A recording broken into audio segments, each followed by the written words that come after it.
দূরে রাস্তার বাঁকে শীতের রাতের কুকুর ঝাপসা কুয়াশার ভূত দেখে কাঁদছে। দেওয়াল ঘড়ির পেন্ডুলাম ঘরের বাইরের প্যাসেজে হাই হিল জুতো পরে পায়চারি করছে।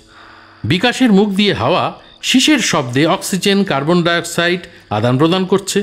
আরতি হাঁটু দিয়ে নিজের হজম যন্ত্র চেপে বদ হজমের সাধনা করছে। কোথাও কোনো গোলমাল নেই। ছেলে আর মেয়ে আলাদা করে বেহুশ। খাবার ঘরের মিটসেফে ইঁদুর পাঁপড় চিবুচ্ছে। বাথরুমের কলে টিনের বালতিতে ফোঁটা ফোঁটা জল পড়ছে। একতলা থেকে দোতলায় ওঠা সিঁড়ির উত্তরের জানলার ভাঙা কাঁচ দিয়ে অন্ধকারের সঙ্গে আলো আর সাদা কুয়াশার এক মিশেল তৈরি হচ্ছে। বিকাশের ঘুমটা হঠাৎ ভেঙে গেল। এক ঘুমে রাত কাবার করার মতো পরিশ্রম সে এখনো করে। কোথায় যেন একটা বিড়াল ডাকছে। 32 পাটি দাঁত। গল্প সঞ্জীব চট্টোপাধ্যায়। আরো আনন্দ পডকাস্ট।